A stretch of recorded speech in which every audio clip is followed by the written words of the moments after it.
Welcome to the Intimacy Lab. I'm Michelle Renee, an intimacy guide, surrogate partner, and professional cuddler. We're here to talk about intimacy in a much broader view than what you probably think. Most people think about intimacy as sex. We're going to break that apart here. Welcome to the lab. Okay, welcome back to the Intimacy Lab. We're joined by Nat today. If you're listening to this, you can always catch the video if you're like, I really want to see these people interact. That is an option on Spotify and on YouTube.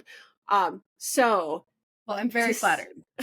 To say, okay, so when I started this podcast, I didn't really know what I was going to do with it. I knew I wanted to be able to talk to the people that have had a big influence on my life, or the people that are in my regular inner circles, to bring some of what I think are really cool conversations to a spot for, I don't know, this feels like a voyeuristic podcast in a lot of ways, because I'm really I get to have just really fluid conversations, and people at home, either they're going to love it or they're not, and I don't really care. So Nat came into my life sometime. I didn't go back to look to see what the history was, but I can say, I know Nat you got started on TikTok during COVID or before, okay, I don't even know when TikTok started, but I know that when I got on TikTok, I quickly came across Nat. And so anybody listening to this, if you come here because Nat has promoted this, or you know me, but you haven't heard all of my story. I was married for 18 years. The marriage ended, but it never, I felt like I was sexually broken in that relationship. I was told something was wrong with me constantly because I just wasn't a big yes to sex, but I was doing it anyway. So I was basically a human masturbation sleeve, is how I like to describe it, although it's the worst kind of way to experience sex. Or not the worst way to experience sex, but certainly not one of the better ones. And I there was two things that really shifted for me in my internal understanding of that. And one of those things was learning about responsive desire and Come As You Are with Emily Nagoski. But the big thing was running across Nat on TikTok and learning about coercion in long-term relationship. And Nat coined the tag, or the hashtag, marital coercion. And hearing that made all of this history click into place and make sense. And I have been on my own little rampage in the therapy world trying to freaking help sex therapists specifically look for coercion.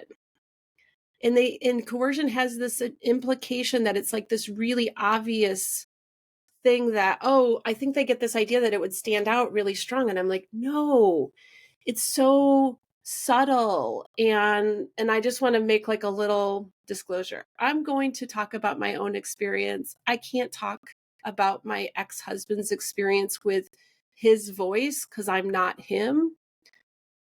But I will say that we still don't agree on the history of our marital sexual relationship. I have made an offer to go back to therapy with him so that we could get on at least an understanding. For him, it is very, very important that I let everyone know that I cheated on him in our relationship. So if I haven't said it enough times in the world, I cheated on him, and he sees this as just wanting a wife that loved him and wanted him. Right. And I can go, we might get into that conversation and hear about what led me to go down the cheating route. Maybe we will, maybe we won't. I'm always happy to talk about it. I don't see myself as a cheater anymore. The reasons being is that I've found my voice.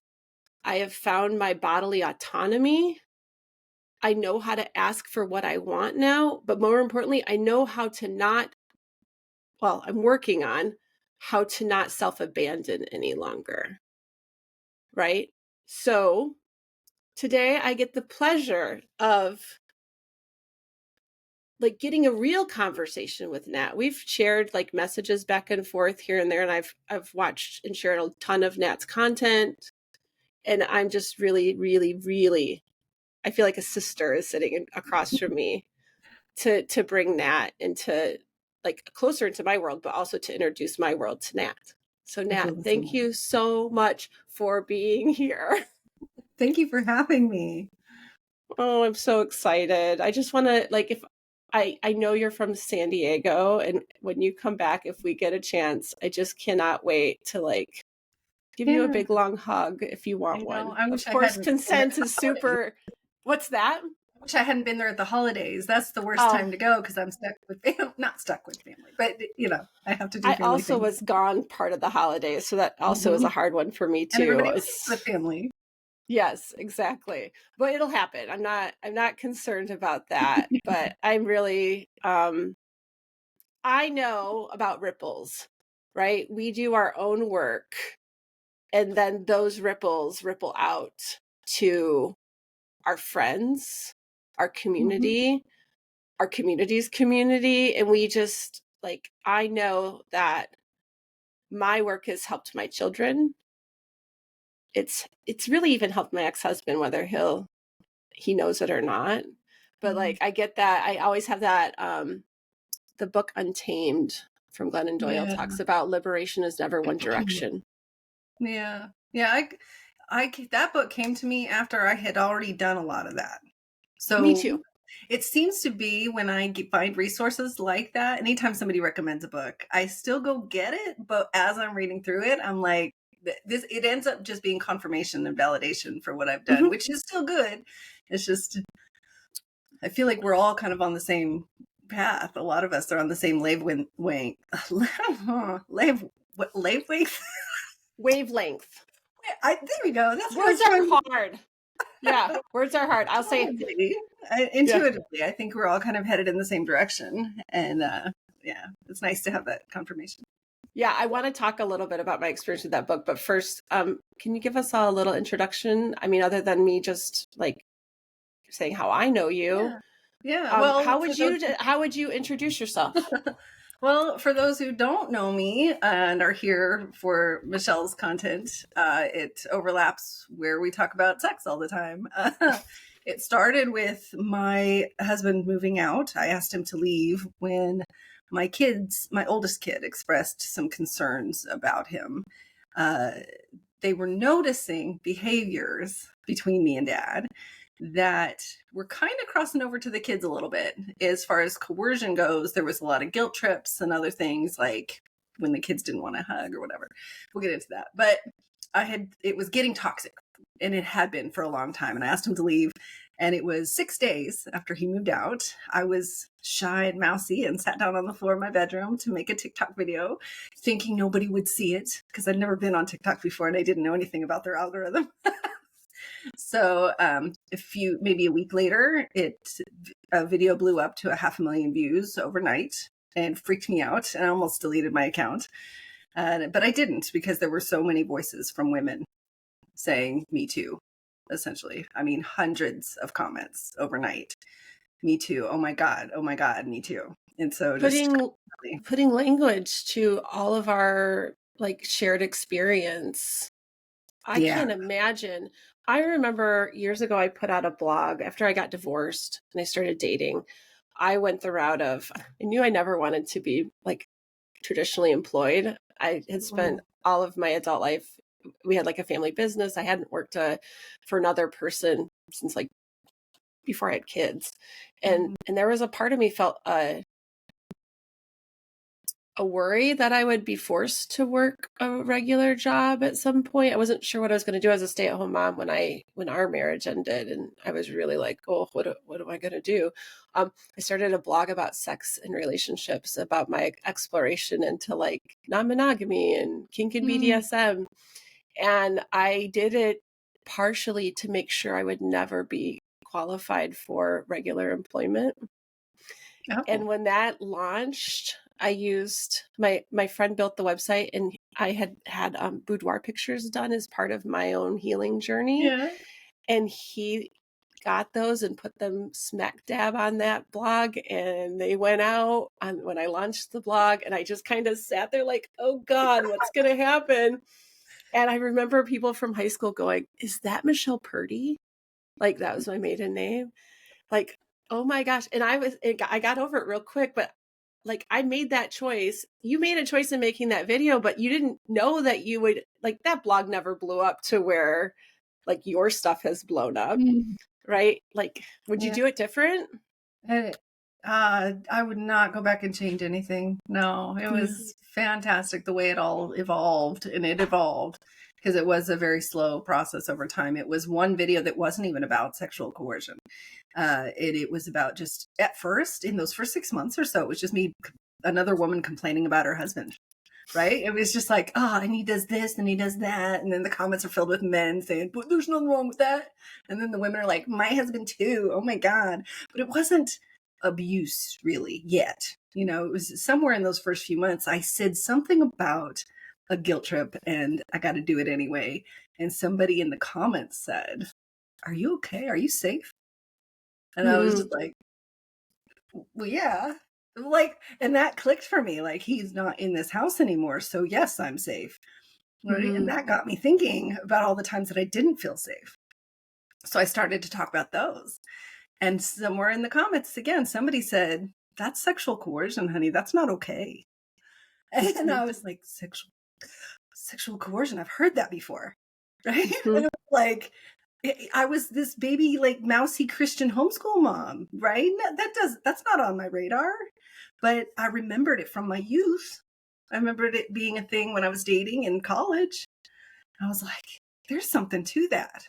So I started Yeah. Googling, and in my head, I came up with, one of my talents throughout my life, and I will humble brag about this. I am very talented with words. I can come up with words and put words together, and I call it moving thoughts. I can make one thought become another thought and another thought, and my whole life, my whole thinking has shifted now. And this happened that night. I was Googling sexual coercion, and I said, marital coercion. Is that a thing? So I Googled that. I could not find anything, nothing related to sex. I was like, maybe it's not a thing. Maybe I'm crazy. Maybe it doesn't count when you're in a marriage. And then it was like, no. And I was very, like, defiant child in this moment. I was just like, no, I have a right to my body, and I was mad. And I was just like, I'm making it a thing, damn it. Bless your inner child, right? Yes. It was I'm like, rewatching. yeah. I'm rewatching Ted Lasso right now because I just decided I need some more Ted Lasso in my life. And the episode I was watching last night was where Rebecca. Have you watched Ted Lasso? No. Oh, okay. There's It's on Apple TV, isn't it? it is, yeah, Yeah. I can't see and it. yeah, it's mainly I describe it as a male heavy character show, but where the men move through this like emotional growth process because it's about a men's soccer team Okay. in I the hadn't heard UK. that much about it. That's Okay, good. yeah, I really it's funny. It's tender. It's like it's got all the yum. It's just got a like just all the yummy components for me. But there is this woman that owns this soccer team. Her name is Rebecca, and she talks early in the show about when she needs to build up her like girl power kind of thing. She does this thing where she makes this face in the mirror where she like takes on this animal characteristic, right? So in last night's episode I was watching, she's getting ready to go into this big all men's meeting where she knows that she's going to be sexualized and all this stuff, but she's got a seat at the table and she's going to take it, right? And so she's standing in the full length mirror and she sees her inner child in the mirror reflected back at her, and they do the whole like posing and bringing out this inner animal thing. And then at the meeting, she just remembers to look at all the men as just little boys at the Mhm. table. And it's just the most precious, fun, also stabby kind of moment of the show. It reminds me of this of like, yes, your inner child like stepped in and you listened. I do that with men in the comments. Yeah, I'll have to, if I can find a clip of just even that scene, I will have to send it over to you because I think you would so enjoy it. Because Yeah. yeah, it's good. So yeah, so you're like, I get to say what happens to my body. You had this epiphany. Yeah. Yeah. And I started to take a look at all the ways I had been told that that was not true. How had I been convinced to give up my autonomy? What happened? And it wasn't just my husband. I thought Oh, it no. was, right? You know, initially I was just looking at the surface and I was looking all of his tantrums and all of his anger and all that frustration over the 20 years. But somebody told him that too. And it was other women at church. Mhm. Oh, you know, they would call it Nike, the Nike principle. Oh, you just do it. Oh, yeah, that was a Yeah, slogan. just Nike, baby. Just do it. Nobody. And then there was this concept among women that was, oh, nobody likes sex. It's just something we do for men, right? Yeah. Not one single woman ever talked about her own pleasure. Yeah. It wasn't a thing. And it was selfish to even talk about your own pleasure, to expect anything from him in that area. And so I just kind of deconstructed all of the messages that had been given to me, even down to, 15, 16 years old with a boy in my living room. And it's getting late and I don't want this to go any further. So I send him home and then I get railed at school the next day for giving him blue balls. Can I ask, what was your household like growing up as far as your mother's messaging around this or your Oh, father's messaging very around this? liberal, very liberal, anti-Christian, pro women's rights and all that. But with a lot of the standard patriarchal, oh, you're going to wear that? Oh, you know how boys are, Mm-hmm. right? And so it was just this constantly looking over my shoulder, figuratively, for Yeah, and it makes certain sense. boys.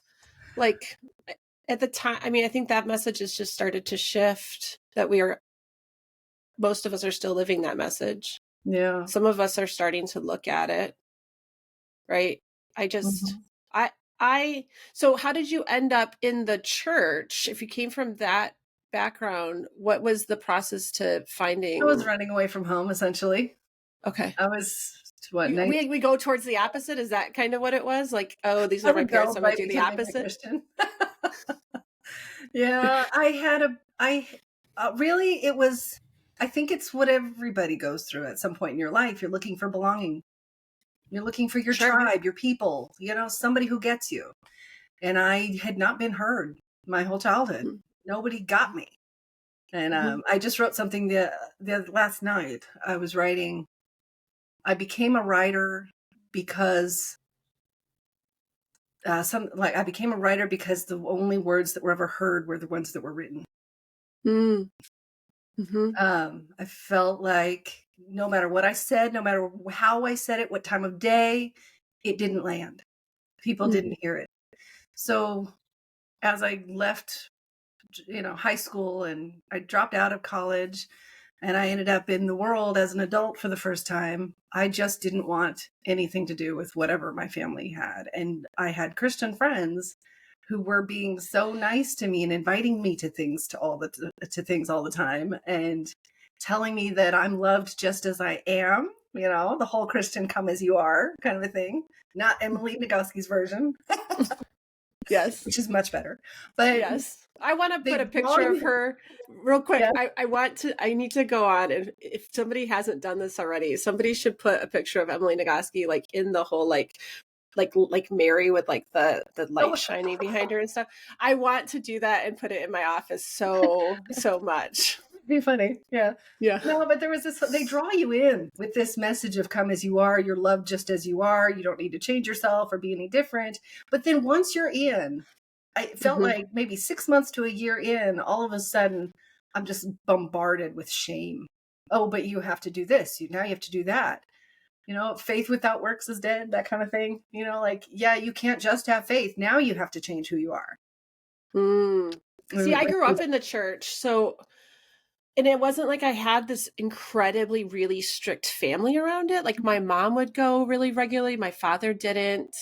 I always saw him as like the atheist of the household, which mhm, later got really flipped on its lid when he got older and returned back to like his mhm, original church family. Oh boy, that was really fascinating, like from childhood kind of thing.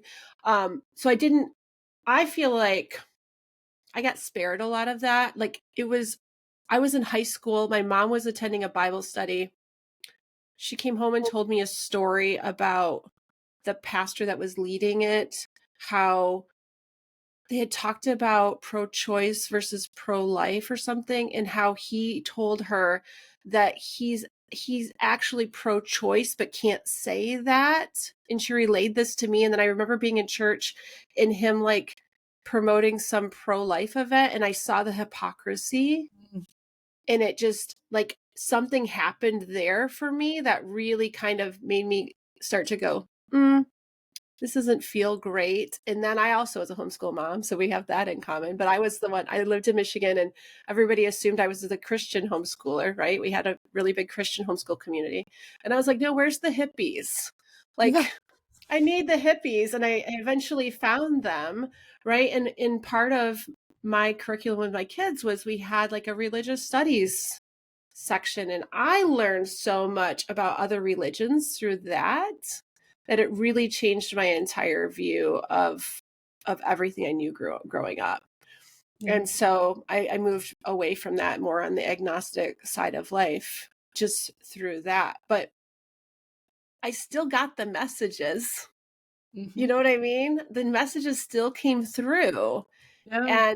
But they come through because we live in a society that kind of upholds those messages. It's not just religion. the church. Yeah. Mhm. It's not just the church. Yeah. Yeah. So that's how you met your husband, was in that space? Kind of, yeah. My dad, I was from California. My dad had married a woman who wanted to move out here, so they moved here, and I came to visit one day, and he was a friend of my dad's, a younger friend of my dad's. So, and I liked him, and I was planning a move too, because more running away from my problems. I thought a life in Indiana would be a nice fresh start for me. And so I needed to make that. I didn't want to make that trip alone, moving myself out 4 or 5 day drive, and I didn't know really who to trust. And my dad said, this is a good guy and you can trust him. And so he met me out in California and drove back with me. And that's how we got to know each other. And it was a few months later we got married.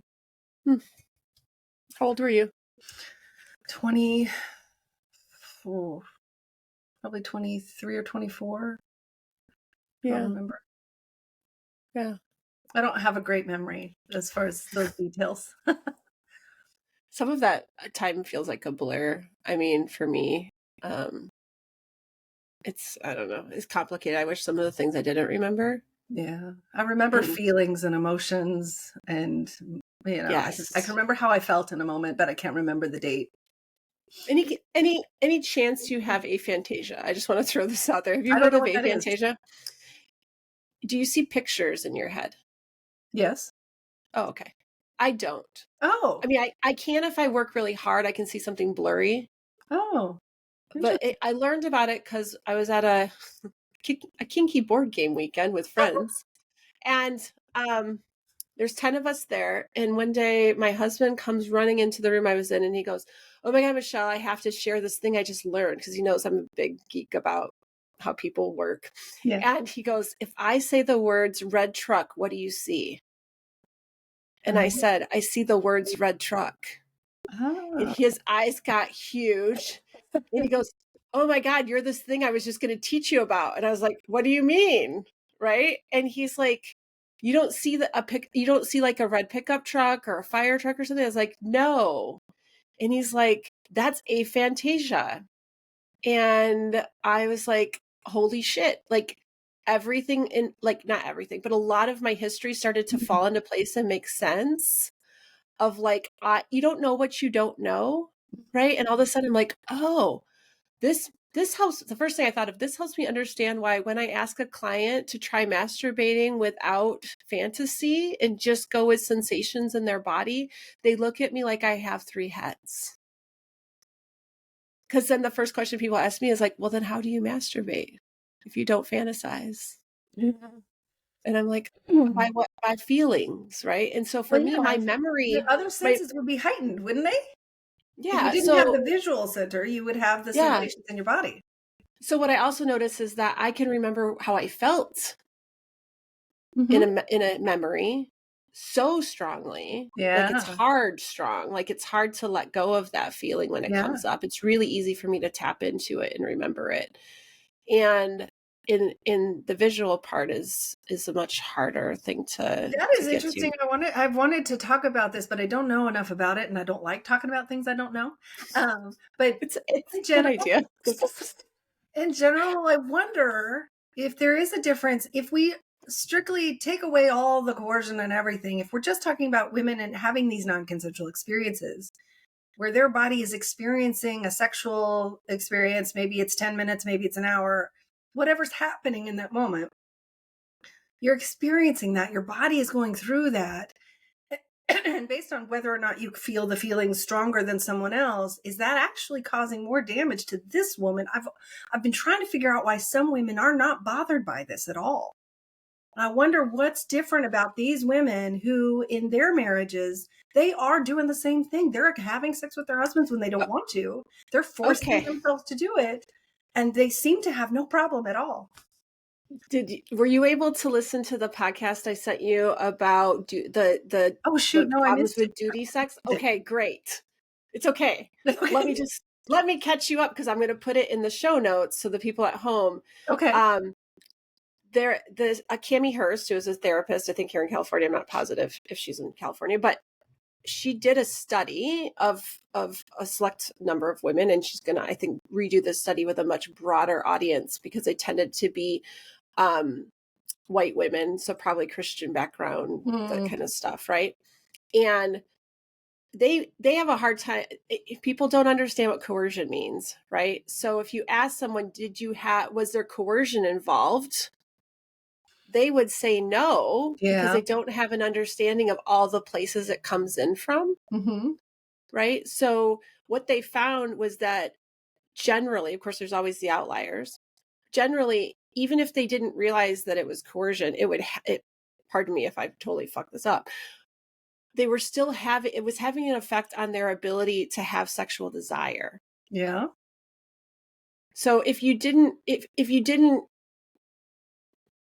I think the understandable. fine line is, okay, so I could back this up a few different levels here. I think if you're doing the duty sex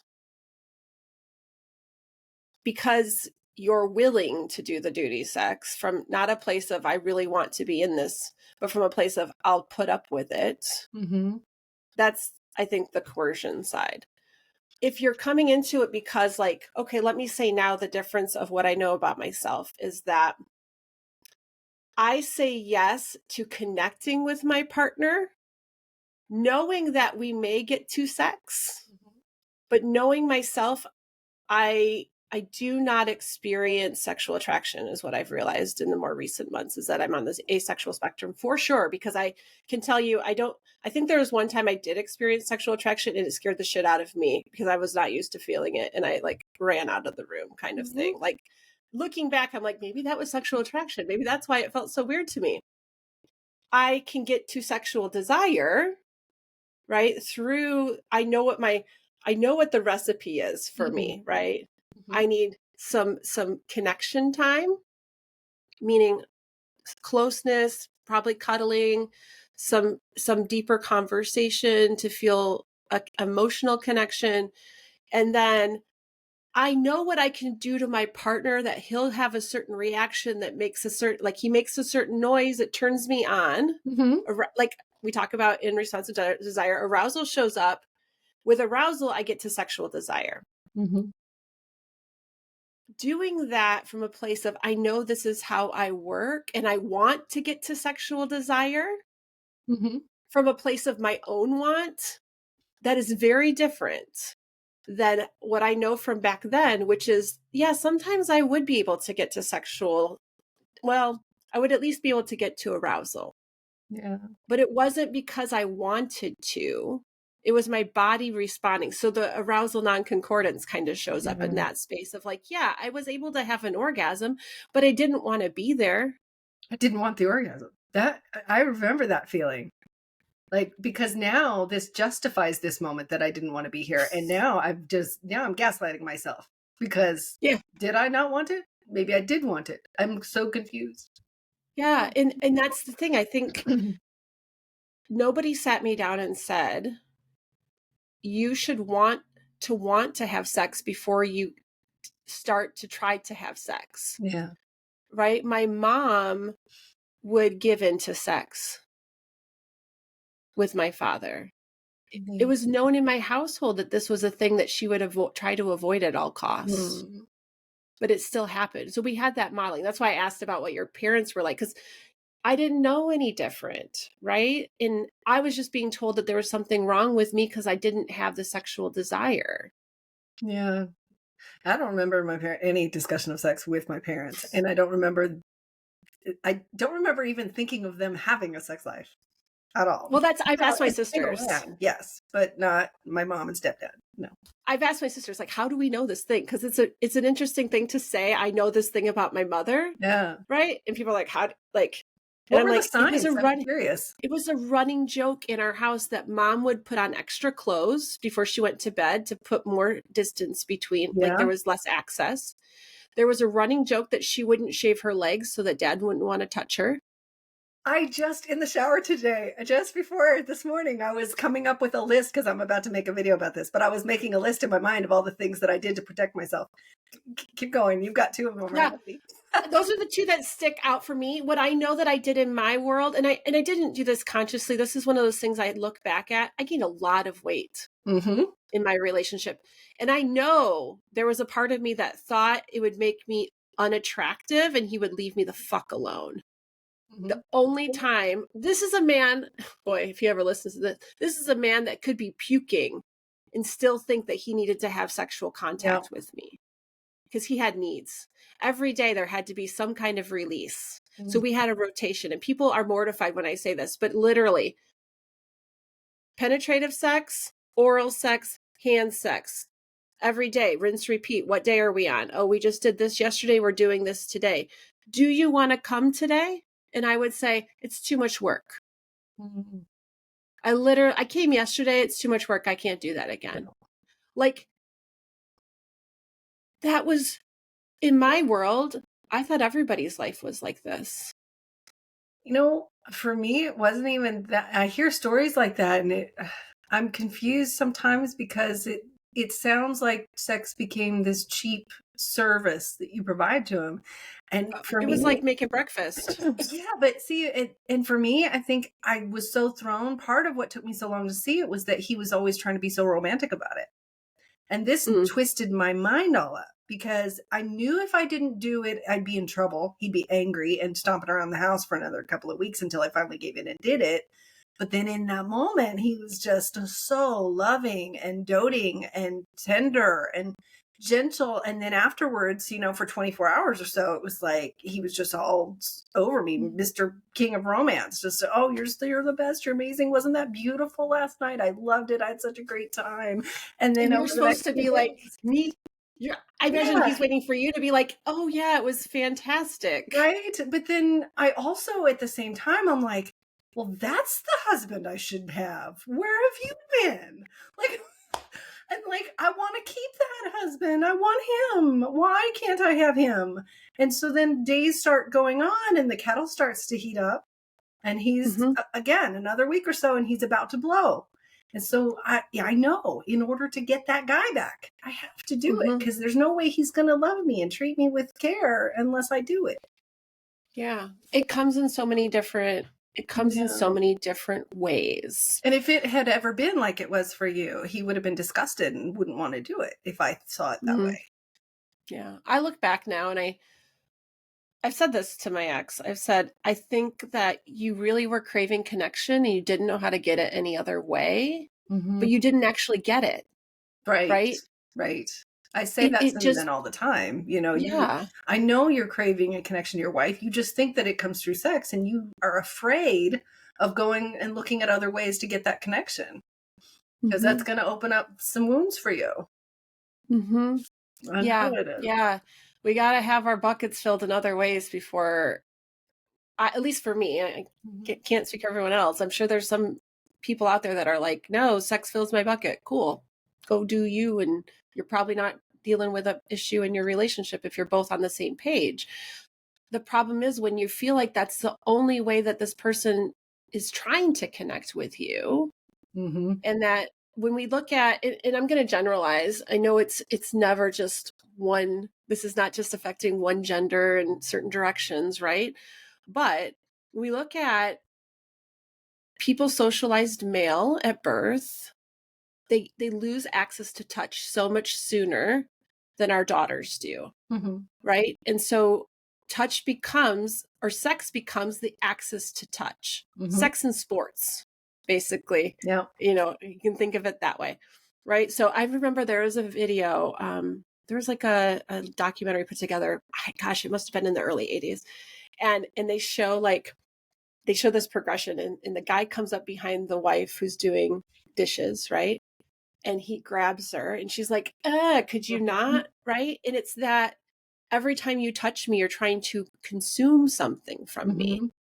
right? You're taking touch from me, but I'm not consenting to it, Yeah. because you're not, if you only feel like a dispenser of this regulating hormone, right? If this was the thing that came up, and I think I shared this with you in a comment one time. I had a sex therapist friend over, and I was discussing this, like, what do you do in your work when you see coercion show up?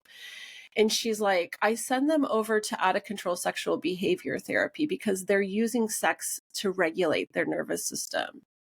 Mm-hmm. And I was like, oh, holy shit. I think you're totally right. Like, this all makes sense suddenly to me. Right. Yeah. And I can have a lot of compassion for the people who don't know any better. But once they're, I think what I've enjoyed watching with your thing is that sometimes the partner that is using sex to regulate hears your message and goes, "Oh, maybe I'm doing this. Maybe I am involved in this." I wish it was more often that I see it. I don't know how you feel about it from your side. Like, what you're Um, paying attention to it way more than I it am. actually affected my relationship last year. Uh, After we broke up, he talked about what he called a disconnect when it came to sex, because I commented that he was a different person once things started to turn sexual, Mhm. more confident, uh, Mhm. more self-aware, like more just more himself, really. And when we were not sexual, it was a little bit more, he was in his head. He was a little bit more insecure and awkward. And after lots of conversations with him, uh, I think he saw he was watching my content the whole time we dated too.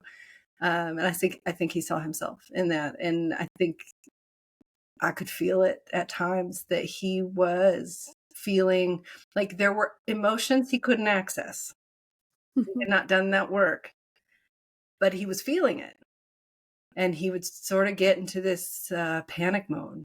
But then we would start to turn sexual and he would calm down and he would become more relaxed and like he knew what he was doing. He knew what he wanted and he would go for it. And that part of him is what I loved so much. I loved that he was more authentic in those moments too. But that was because I think he was Mhm. using sex, and I don't think he realized it. I think he started to realize it, and it spooked him. And Which is, that's a starting point, right? mhm. Yeah, Yeah. and Um, then yeah. Anyway, it's interesting to see that in men in the comments, and then in real life to see that play out. It was shocking to me. mhm. Yeah, I've had a few people I've worked with where I get to use my own experience to kind of remind them. Like, specific was like a couple. I don't work with couples very often, right? But there has been times where I've had somebody who I've been working with, one person, specifically the male partner in the couple, where they start to hit that desire discrepancy conversation. Mm-hmm. And boy, it's real easy to focus on yourself in that conversation and not look at what your partner is going through. And Mm-hmm. I was like, hey, I'm going to share with you my experience in desire discrepancy. This is how it felt to be on the side of being told that there's something wrong with you. You can nip this in the bud now and make space for your partner's experience, or you can destroy your relationship. it's toxic. It's Mhm. real toxic. And thankfully this person, believed my experience. They got help and were able to correct course.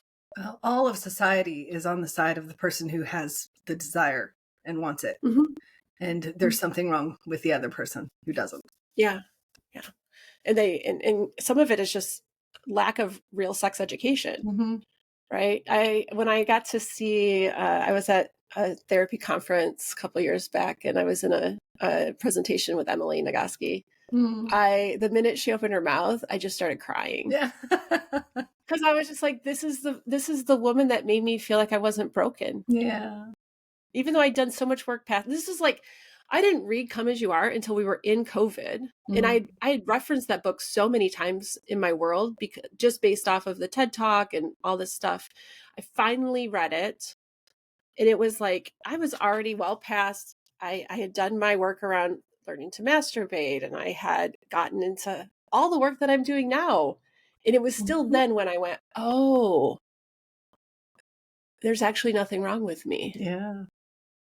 And so that was, I just, again, I'm going to put her on my wall somewhere and have a little shrine or a little like altar to her or something. I'm not sure. But I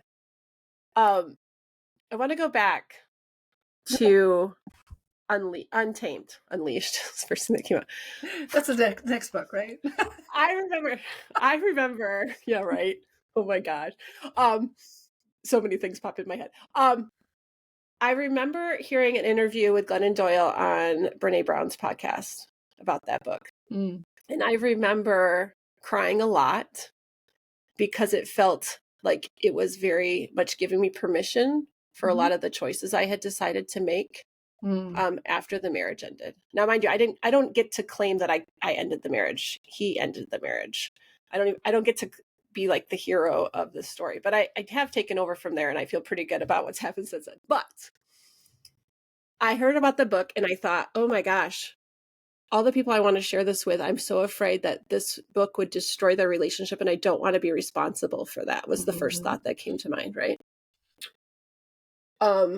My sister was one of the people I was worried about sharing it with. Mhm. She shared the book on her Facebook and was like, look at this book I'm reading. A friend sent it to me. And I was like, oh, I've thought about reading it, but I don't want to waste the $16 because I'm already untamed, is how I was kind of viewing it. Like, is it a waste of my time and money, my hard-earned $16, right? Like, Mhm. and she goes, oh, I think you'd love it. You would definitely love chapter 3 called Blowjobs. And I was like, sign me up, right? Mhm. So I get the book and I get to chapter 3 and I freaking fell apart because that was the chapter. So for people that haven't read the book, that is a chapter where Glennon talks about going to the therapist, saying, I cannot have sex with my husband any longer. I'm really in love with Abby, but that's even irrelevant to Mhm. this. I really can't have sex with my husband anymore. Therapist says, what about blowjobs? Yep. They're less intimate. And it was like, oh, my ex-husband isn't a monster like on his own. He's been fed the same freaking bullshit line Mhm. from every direction, the same direction I was fed it. Right? I take responsibility for I was putting, some of that coercion was on myself, and some of that coercion was from him, and some of that coercion was from like everywhere that is coming together to say, this is a story that women don't like sex, or this is your job as a partner. Yeah, Like, the entire act is just at facilitating a release for him. mm-hmm, yeah. That's the What does goal. sex It doesn't mean? count if it doesn't happen. And whatever you need to do, it doesn't really matter the methods as long as he gets it. Yeah. Yeah. Suck it up. It doesn't matter. And it doesn't matter if you want to or not. Yeah. It's just part of being in a healthy relationship, Mhm. right? It's a give and Yeah. take. Yeah. So I cried real hard. Yeah. cried real hard. I had a conversation with him, my ex-husband, about it. This is where I thought we were moving towards being much more on a reparative process. Mm. But in the end, I look back a couple years later and go, oh, I think I put words in his mouth. Mm. I wanted him to understand it. And we had kind of a big blow up about it after I went on Not Tonight, Mm. the Yeah. podcast. They shared a clip on Instagram. Of course, it was out of context, right? Mm. And I get pages of text from him because he saw it on Instagram. And it just made me realize we're not there. Yeah. Like, he still doesn't get it. He It's didn't a listen to hard the thing to whole get. episode. It requires a complete deprogramming of who you are and how you were raised. But he's been in therapy for a couple of years, and I was hopeful, and Yeah, you know no. what I mean? Like, I think I want it so badly for him to understand I get that that question a lot from women. yeah. Did your husband ever understand? Did you ever talk to him? And I don't care. I don't care. And I tell women, I don't think you need to care. Like, you need to care about you right now. Like, Oh, and I'm not saying that to you right now because you've oh no, long I want to say, feeling. I'm saying these women, when they're still in their marriage and they're like, but my husband, what about him? No. he has to get there on his Yes. own. He has to get there. He has to want to understand it. For me, what I realized was that there was a lot of emotional abuse in that relationship. It wasn't just in this space, right? And so what I in retrospect, I had to really eat the fact that I was still protecting my abuser. Mm-hmm. I wanted him to have come so far because I really wanted, and this is a man I've known since I was 17. Yeah. Like, he was such a big part of my life for, 20 years. Yeah. I wanted something that wasn't really there, and that was a lot to process. But, That's a lot to he showed grieve himself. because at Oh, some point you do have to grieve that. I had to grieve the man I thought I had, the relationship I thought I had or that I was promised, and the person that I could have been potentially if things had gone mhm. differently. All things that I've had Yeah. to let go and grieve. Yeah. And it took me a long time, even post marriage. So I'm out almost 10 years. Oh, wow. And like, there's like, I think of like stair steps of Mhm. like, what has my recovery kind of been? And of course, Betty Dodson, and learning Mhm. about my own pleasure, and that I can live on a deserted island and still get myself off. Like, that's a liberating thing, right? I don't need a man for anything, right? Like, I got this one covered. But like, realizing how much I use sex to prove my worth Mm. post divorce. Oh, okay. It took a while. I was in therapy for quite some time to get like to work on my cognitive distortions, right? All this negative self-talk that I had about myself. Um through therapy, through maybe some drugs. I was able to like have this like, oh yeah, I don't have to actually do anything to prove my worthiness to be in a relationship. Mm-mm. Right? Like, Yeah. I'm enough on my own. I don't have to be the perfect girlfriend, the perfect wife.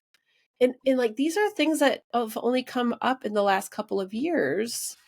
But as that shifts, then it's like, okay, if that's not a reason to have sex, Mhm. what are my reasons to have sex? Oh, because I do enjoy it when I get to the point of sexual desire. I like having that connection in my life with my partner, but my partner also treats me like he would still love me even if it wasn't there. Yeah. I always have the option to say no. And it sounds silly to say the option to say no, but if you can't safely say no in your relationship, your yes is pointless. Yeah. So you think you're consenting, but you're not. No. No. And um I look at I look at sex like chocolate cheesecake. It's yummy. I like it, and I will have it when I want it, when I feel like Mhm. it, and nobody will shame me for how much of it I have, or Or how or little. how little I have, or whether or not somebody else wants to eat it with me. Maybe I like to eat it alone 10 times a day. Mhm. Maybe I'll go for a week without eating any. Maybe I have a partner sometimes. Mhm. It's Yeah. a fun dessert, but it's not a need. It's not going to be life threatening if I don't have it. No. And It is not the equivalent of a chore. no. And if somebody has It is hurt not. feelings because I don't want to eat it with them, maybe they need to show up differently next time. Well, maybe they also need to do what I did, was consider, is this how you're finding your self-worth? Yeah. Right? Like, Ultimately, yeah. do I think you that is a lot of yeah. people. Yeah, what does your relationship look like outside of sex? I used to think if you weren't having sex in your relationship, it was a sign of something wrong in your relationship. Mhm. But now I'm like, oh no, if everybody's on the same page, There's cool. And a if you're certain not, talk about it. I do see though that there's a certain amount of validation in sex though. I mean, because I've experienced it. Sure. When he's happy, I'm happy. Right? Oh, I'm feeling good. That's a high I'm for gonna me. But am I now craving that high because I need that validation? Do I right. need to have sex with him so that I feel good about myself by making him happy? That's a question I have to ask myself. If he says no, is it really because I just want to eat some chocolate cheesecake? Or am I clinging on to this as something I need for me because I'm not healthy in this moment?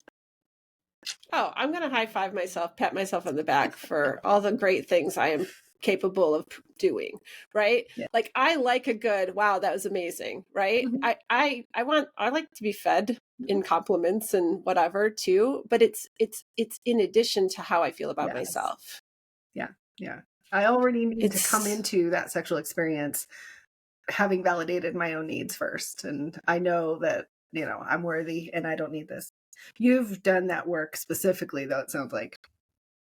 oh, well, it's what I do in my work Yeah. with my clients that I get to practice. It's like when I was homeschooling. Mhm.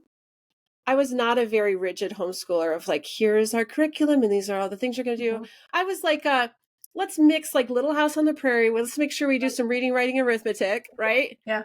And then like go out and find that thing you're really passionate about and come teach it to me, Yeah. right? So my kid was really into World War II one year, right? And so I was still homeschooling while I was living in California. He was in Michigan, and we would get on Zoom every day. And it would be like, what are you going to teach me this week about World War II? Let's pick a topic, you go research it and come back to me with it. Mhm. Right? So I'm in the same space with my clients a lot of times where I'm seeing like I see there's a spot where I'm hesitant to tell my client no. Mm. I get to evaluate that, really put it under a microscope. There's still something you need to work on here, Michelle. I had to disappoint a client recently. I've changed my boundaries in my work because of figuring out where I am in the asexual spectrum. Things are just starting to make more sense. Like again, these puzzle pieces keep clicking together of like, who am I and what do I want right now? And it's like, I want to enjoy sex with my husband. And let's just say I only have so many spoons for that. Yeah. I'm not giving them up to my clients anymore. If you want to do that, I will do all the work up to that point with you. And I think that's the meat and potatoes of what I do. If you need that part of it, I got to either send you out or we just don't work together if that's really important to you in our work together. So I had to check myself and realize, oh, I still have a lot of fear of disappointing Mhm. this Yeah. client. I still have that fear in the rest of my life. It's not a thing that I can say I'm 100% over, right? It's just a practice. Yeah. And again, like not self-abandoning has been like my theme of where I'm at right now in my life is I am doing everything in my power to not abandon myself Yeah. on a regular basis. Well, and I've had to learn these last couple of years that it's impossible to practice something if you're not challenged with it. So Mhm. you can't be good at something unless you're presented with those challenges. I can't be good at a relationship unless I'm in a relationship practicing. Yeah, it changes the stakes, right? Like, there's so much of relationship that has to be healed in relationship. Yeah. And even in my work as a surrogate partner, while we're building relationship, it's not the same as an organic relationship. I don't come in with my wounds Yeah. nearly as much as if I was in that conversation with my partner. Mm-hmm. But they're there enough that I get to practice them. The client gets to practice them enough, right? That hopefully they get enough confidence built up that they can go out and start Sort of like doing a that with fire other drill. people. Yeah, I say that's why I call it the lab space, Yeah. right? Is like, this is just a laboratory to practice Yeah. in a more contained fashion so that you can have a place to screw it up Yeah. Well, and and not. when, like with the fire drill, when the real thing happens, it's not going to Mhm. happen exactly the same way, but you've got some practice and some instincts that will kick in because you've done the thing already to some degree. Yeah. So like difficult conversations with clients, they're not my favorite thing to do, but they're such an important part of the work Mm-hmm. for them to experience going through a difficult conversation. And like, my parents didn't do difficult conversations well. Yeah. They were very verbally abusive, and I don't know if I would say my father was very verbally abusive. My mother was the kind of the whipping post to that. um I didn't get to see people have anger that wasn't toxic. Mm. And like, I got into work with Cuddlist as their operations. Well, I was a cuddler, but I was brought in for operations, and I got to work side by side with the co-founders, right? Mm-hmm. And I called them mom and dad because I got to watch them have disagreements Uh-huh. and not personally attack each other. Yeah. So if I can model what that can look like in a session with a client when we do have a disagreement around something because I have to disappoint them or they're disappointing me or whatever it is, right? It's like, it's a smidgen. Mm-hmm. It's the first step, but hopefully they can pull that forward. Like you say, like when the fire drill, when the real fire happens, Yeah. they can be like, I don't have to attack this person just because we're disagreeing. Yeah. Yeah. And it's, for me, it's just been a matter of being aware of what I'm feeling and where I'm feeling it in my body and taking just a minute before I react to something to feel it. Yeah. Yeah. Yeah. I love that you're doing it. I mean, it's not something everybody can do so publicly. Mm. And I always say, like, I'm really public because I can. Yeah. I believe And it. I you're, wouldn't have thought I could. You know, if yeah. somebody had said 3 years ago, you're going to be on TikTok and you're going to be talking about this, I'm like, no, not me. Mm-mm. I give a huge shout out. I don't know who your therapist is, but like, I just, you've been such a good role model Oh, thanks. for people that have been on a, like when you said, like, this is a thing and all these women come forward and be like, me too, Mm-hmm. right? The fact that you've continued to do this in a pretty public forum isn't easy. And I don't even know how you've dealt with like the less than fun people. Well, I get used to it after a while. You know, it's like, you know, if you're walking down the street, it's a busy street and somebody bumps into you, you go, oh, whoops, what was that? Mhm. And then there's more and more people, and eventually you just start putting up an arm. Nope. Yeah, yeah. You push them out of the way, and it doesn't phase you anymore, and you just keep on walking. I remember when I had the local news did a thing about professional cuddling when I was living in West Michigan. And I remember it hit the news, and I said to my now husband, then boyfriend, could you read the comments? I can't do it. Right. I cannot do it. Just give me a Yeah. general gist of what the comments are. If there's something you think I really need to address, like send me directly to it, but I can't read all of it. And that was a lot. Oh gosh, it was probably 2017 maybe. Oh yeah.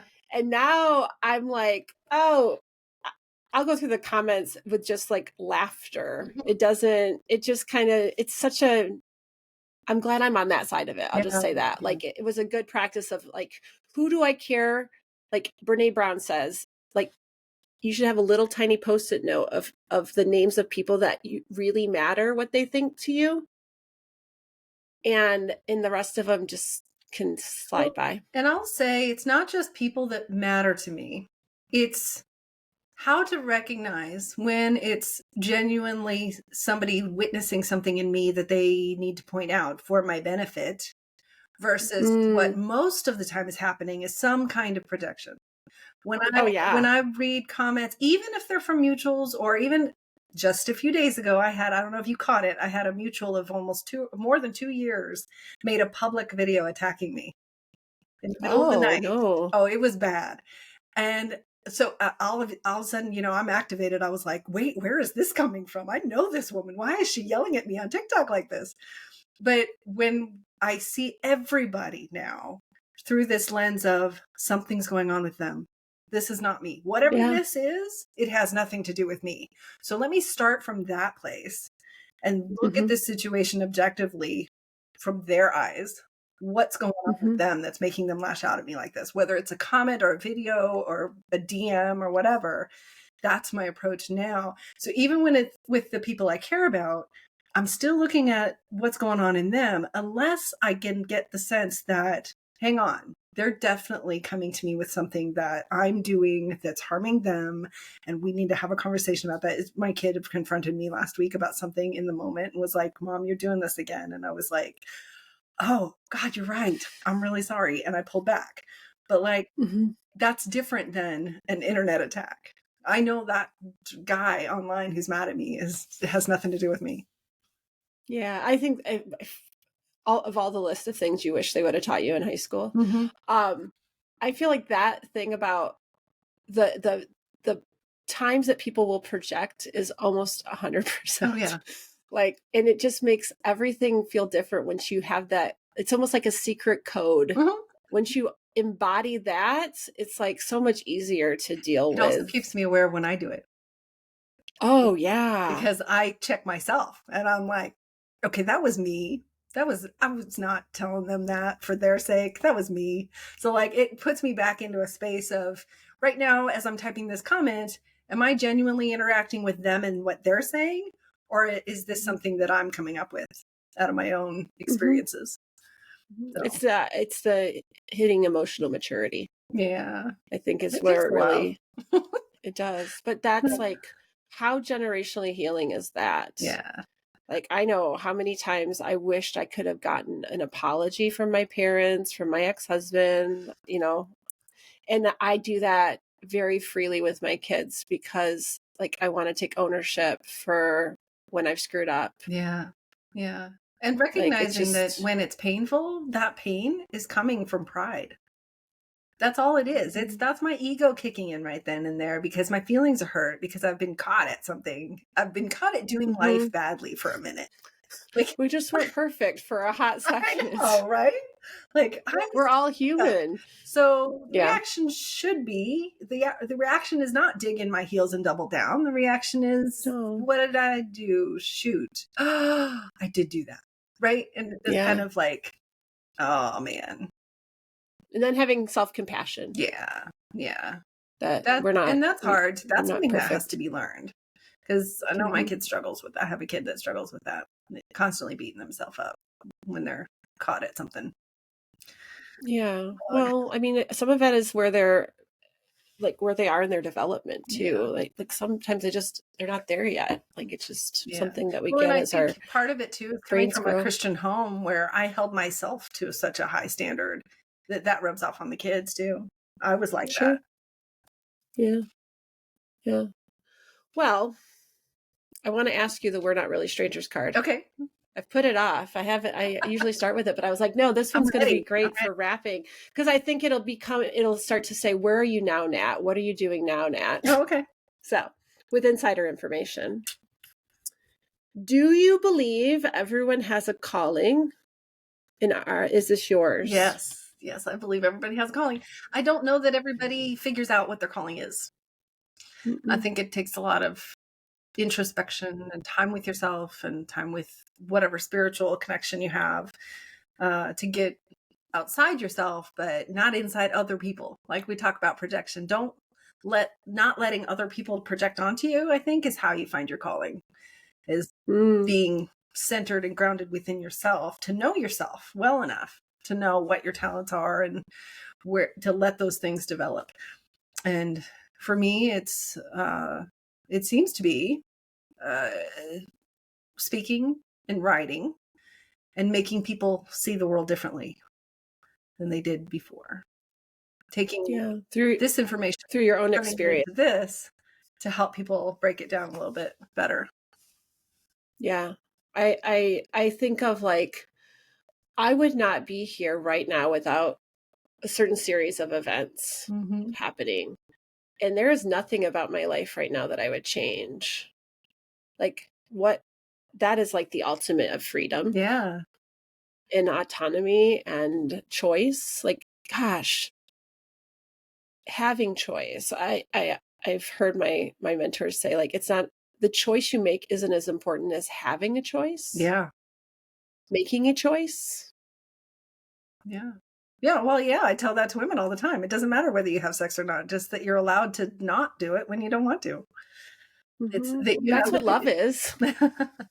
We talk about like, what is love, right? yeah. Is it love to force something onto someone that they don't want? It's not love Mm-mm. to want them to do something that they don't want to Right. do.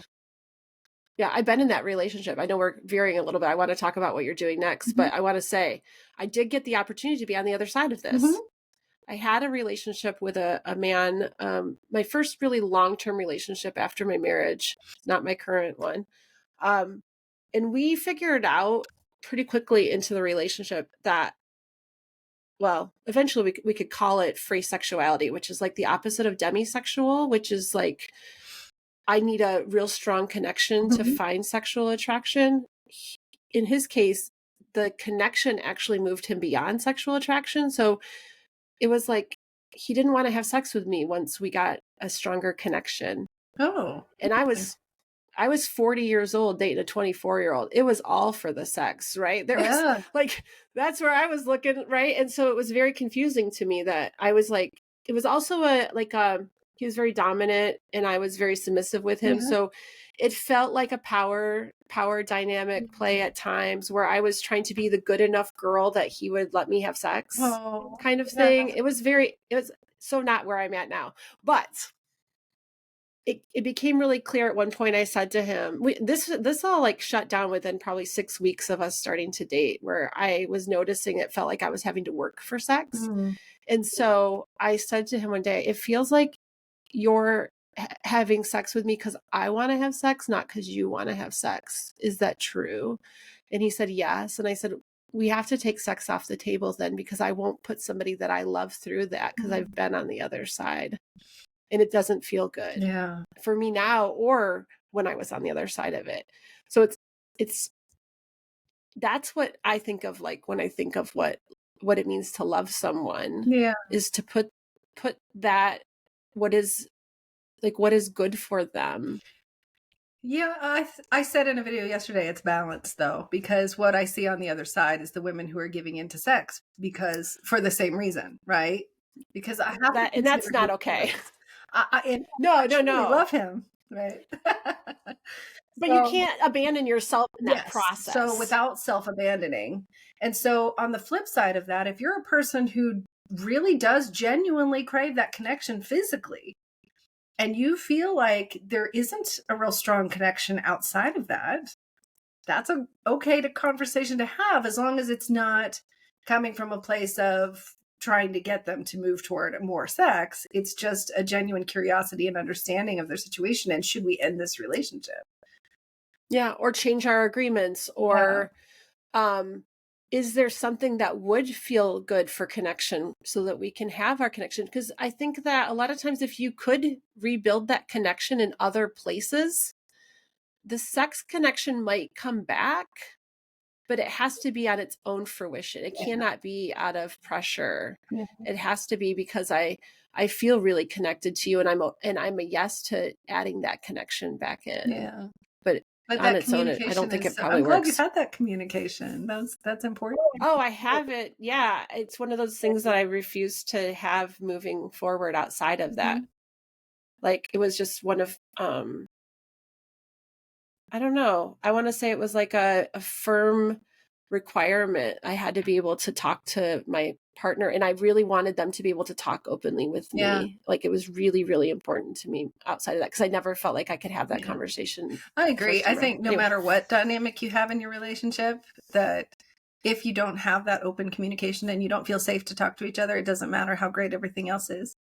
It's going to get No, I screwed up. just had a client yesterday. I don't remember how it came up. He said something like, it's so hard to have these difficult conversations in relationship. How do people make a change of what they want when they've been in this relationship for so long? And I said, you start with those conversations from day one, Mm-hmm. so that they're normalized. It is hard to go If you, backward.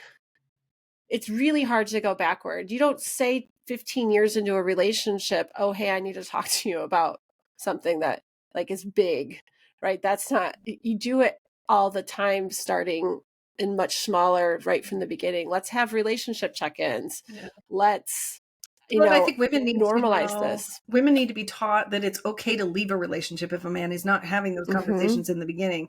I think it's so many women, we get called a nag and we just accept that. And we say, oh, I guess I'm nagging. I should just lay off. Yeah. He's a man. He can't understand this conversation. Right. Well, you've got to be ready to leave a relationship if you're not getting your needs met. Yeah. And that means both of you people are able to leave the relationship if it's not working for you. It's not about you're a bad person or you're a bad person. It's like, are we compatible? And we might not stay compatible. Yeah. Thank you, church, for making us think that the only successful relationships are the ones that end in death. Yeah.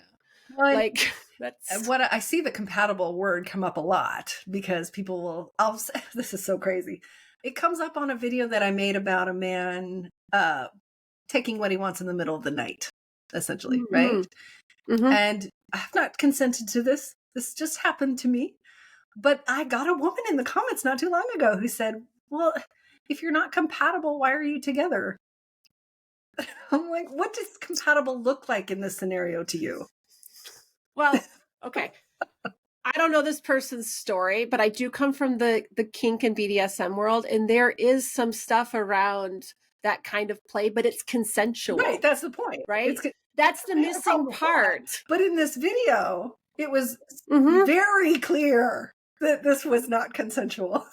But it was like, that's what gets me. Well, they're constantly just like, maybe you're just not compatible. Well, who is compatible with that? Well, yeah, who is like even in non-consent? Like in non-consent world, it's still consensual non-consent, right? So yeah, I guess, but the guy still needs to be called out that, or whoever, I shouldn't gender this, that the person needs to be called out that this is not okay. Yeah. Because if it could be, it's well beyond compatibility. Had that conversation yeah. and said, this is okay. Like the guy I was with last year, we were both half asleep. It started to happen. And I woke up and was like, whoa, what are you doing? But we had a conversation in the moment where I was like, oh, okay. I'm okay. Yeah. I had a period with my partner where he was coming in and doing like he comes to bed way later than me. Yeah. And there was a couple times that he kind of just slowly kind of moved into that. And I was like, that was fucking hot. Yes. But then it started to happen regularly. Okay. And I went, wait a minute. Yeah. I feel like this is turning into the shortcut method. Yeah. Because normally I take a lot of like getting into the mood kind of stuff. It takes me a little bit of a slower ramp up. Every time. Well, it loses its hotness when it's every time. Yeah. Like, for sure. And so I just had to say, hey, it feels to me like you're kind of trying to take the shortest route. And that's not feeling good to me anymore. So I gotta say, this can't be when it's a regular thing, it's not hot anymore. Yeah. Well, just like, if you find something that works on my body one time doesn't mean that's the go-to every time, because it's not going to be. And I don't have that problem with my current partner. There are no buttons. No, it's about, oh God, it's like we have to get in the moment. Yeah. Be present. What feels good to you right now? Well, that's the key, though, is that I don't care if he wants to try every night, as long as he backs off the minute it's obvious I don't want it. And he's not upset about it at all. If he will just cuddle me instead, we're good. Yes. I think Yeah. Thank you what was for. in that video that I was talking about was he's mad that it didn't go any Oh, yeah. further, and then gaslighting you the next day, acting like it never happened. Yeah. Oh my gosh. The sleeping sex thing. I had that where I was like, oh, this is a horrible story. This was before I got married, Mm-hmm. and I still married him. Mm-hmm. Like, there's so much depth of issues with that whole relationship. But there was a point where I remember waking up to him trying to pursue something. Mm-hmm. I pretended to sleep, thinking that would stop him. Yeah. He continued. I laid there and took it, pretending to be asleep the whole time. And then when we finally had a big blow up about it, because I was not good at communication and having difficult conversations, then he said, I must have been asleep. I didn't know that happened. Mm-hmm. But he wasn't. Mm-hmm. That's No, I the know. most But common excuse. we had gaslighting all the time in my relationship. So that's just one of those stories. Anyways, okay. We got to wrap. Okay. What are you doing now? Just tell us how this has turned into your next project. Well, I'm now coaching. So you can go to my website and I got a calendar and everything where you can make an appointment. And I've talked to a few women who just are wanting to talk about stuff because there's nobody in their life that they can talk to. Sisters, aunts, whoever that they might normally go to are not receptive to this particular conversation. So that's really nice. And it's open to the men too. I say this, if any of those angry men want to let me have it, you can pay me for that service now. I love this. God, I love it. I took up cross stitch during COVID, and one of my most popular cross stitch, which lives in my a friend's house now, and everybody always says they want it. It's just a cross stitch that says "fuck you, pay me." It's the best. So when you announced that you were doing coaching, I am just so stinking excited for this. And you've always lived as a resource, like one of my favorite things. I have a section on my website of like my favorite things, and you are there. And now I get to say like, and you do coaching now. Like I love this. I'm so I need to invite you to my intimacy professionals group. Okay. I don't know if it works for you, but I'll send you an email about it, because now I'm like, oh yeah, you're a pro now. We can bring you into some more spaces. Yeah. Well, that'll be great. I have a Substack, mendingme.substack.com. So every week or two, I'll post something related to my content. It's essentially what I'm doing on TikTok and Instagram, but in a longer form where I have more time to really think about what my thoughts are. And I'm working on a book. I made a playbook a couple years ago with all the stuff the men say, all the coercive phrases, but I'm working on one now that has more to do with my own personal spiritual journey and my journey through love and figuring out what love looks like to me now and how I think I'm supposed to teach that to the rest of the world. I totally forgot I wanted to talk to you about the Great Sex Rescue. I totally forgot about that. Yeah, I'm going to have to bring you back for that conversation, because I have thoughts. And I was supposed to talk about it with some colleagues too, but maybe we'll finally get our shit together and get a little round table together, because I have thoughts about that book, but we don't have time. Remind everybody where they can find you, and I'll put it in the show notes. Alwaysmending.com would be the place to start. And then you can find you all over the place. Always prolific. Everywhere. No. Everywhere. Okay. Thank you, Nat, so much. We'll do this again. And I'm so glad to have you in my circle. Me too. Thank you for joining us. If you'd like to comment, pose a question, or learn more about the guests often featured on the show, visit us at intimacylabpodcast.com. Please also take a moment to review us on your favorite podcast app. It's one of the best ways to show your support. As for me, you can find out more about my work at meetmichellerenee.com, as well as on most social medias at meetmichellerenee. Let's connect again soon.